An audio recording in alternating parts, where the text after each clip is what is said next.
শ্রীপুর নামে একটি ছোট্ট গ্রামে একটি ছোট্ট পরিবার বাস করত। পরিবারে ছিলেন একজন বৃদ্ধা মা এবং তার দুই ছেলে, লালু এবং সামিম। বড় ছেলে লালু এবং তার স্ত্রী মিনা এবং ছোট ছেলে সামিম।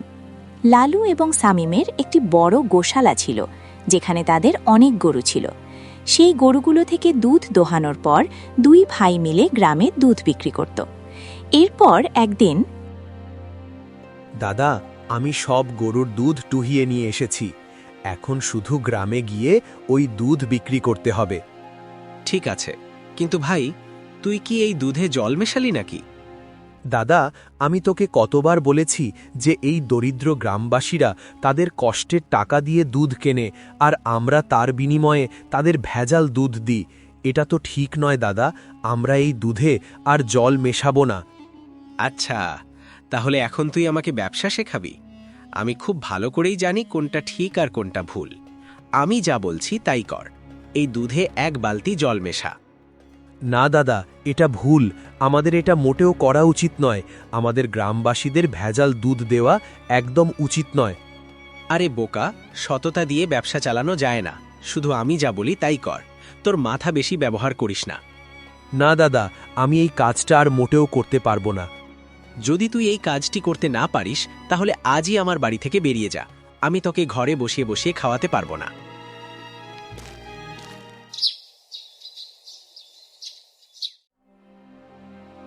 মা, আমি দাদাকে অনেকবার বলেছি যে আমাদের দুধে জল মেশানো উচিত নয়, কিন্তু দাদা একবারের জন্যেও আমার কথা শোনেনি এবং আজ সে আমাকে এই বাড়ি ছেড়ে এখান থেকে চলে যেতে বলেছে।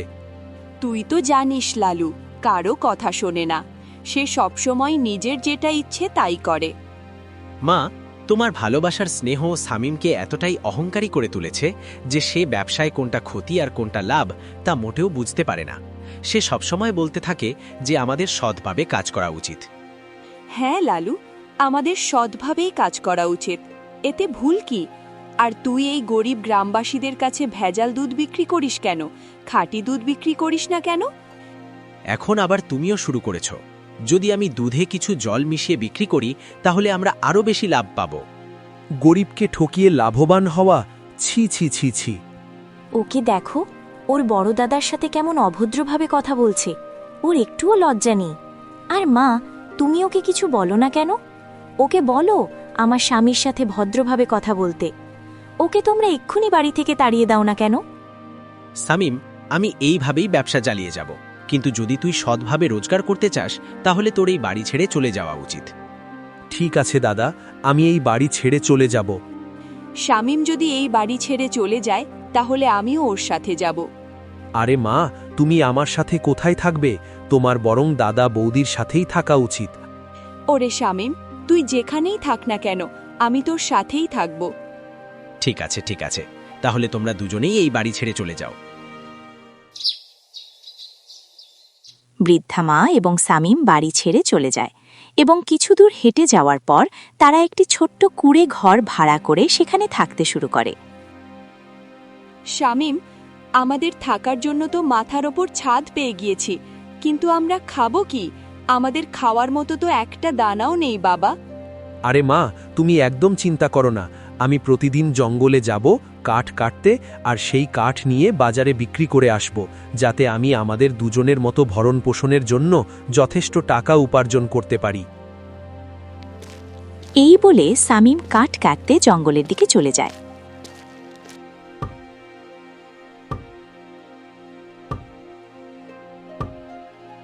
এই তো অনেক কাঠ হয়েছে, এখন আমি বাজারে যাচ্ছি বিক্রি করতে। এই কথা বলার পর সামিম সেই কাঠগুলো তুলে শহরের দিকে চলে যায় এবং সেই কাঠগুলো বিক্রি করে সামিম ভালো লাভ করে এবং সে বাড়ি ফিরে আসে। মা, ও মা, দেখো আজ কাঠ বিক্রি করে আমি কত লাভ করেছি। আরে বাহ, এটা তো খুব খুশির কথা। আর এখন তুই যা, এই টাকা নিয়ে কিছু খাবার কিনে আন।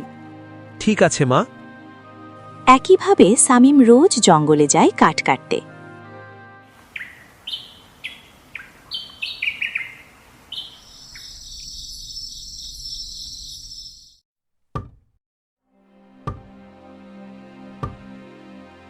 আজকের জন্য যথেষ্ট কাঠ কাটা হয়ে গেছে, এখন আমি এটা বাজারে বিক্রি করব। কিন্তু সকাল থেকে কাঠ কাটতে কাটতে খুব তেষ্টা পেয়ে গেল। যাই সামনের নদীতে গিয়ে আগে একটু জল খাই, তারপর আমি কাঠ বিক্রি করতে শহরের দিকে যাব। সামিম নদীর দিকে যাওয়ার সময় দেখতে পায় একটা বাদর রাস্তায় অজ্ঞান হয়ে পড়ে আছে।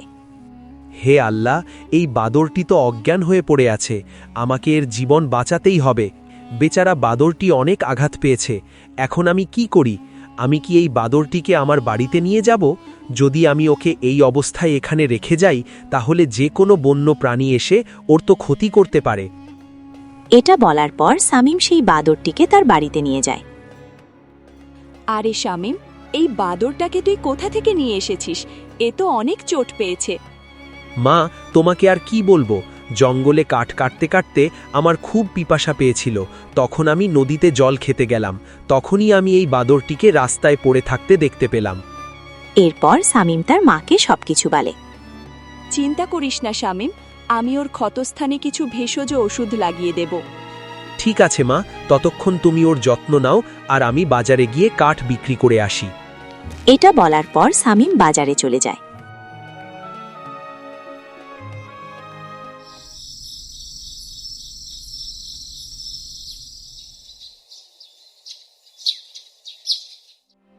পরের দিন সকালে বাদরটির জ্ঞান ফিরে আসে। আরে, এ আমি কোথায় এসেছি? বাদরের গলা শুনে সামিম আর তার মা চমকে ওঠে।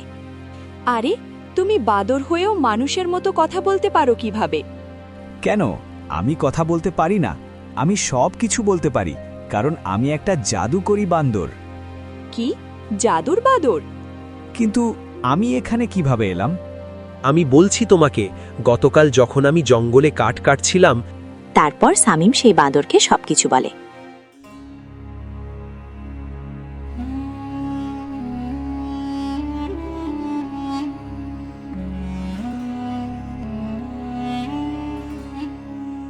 কিন্তু তুমি অজ্ঞান কিভাবে হয়ে গেলে? আরে, আর কি বলবো তোমাকে, আমি একটা জাদুকরি বান্দর। আমি জঙ্গলে পুঁতে রাখা গুপ্তধনের সন্ধান জানি, এবং এই তথ্যটি দুজন শিকারী খুঁজে পেয়েছিল।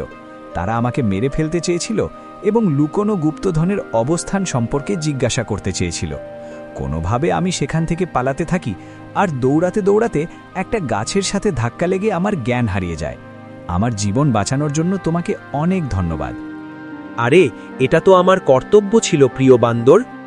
আমি কি সুস্থ হওয়া পর্যন্ত তোমাদের সাথে তোমাদের বাড়িতে থাকতে পারি?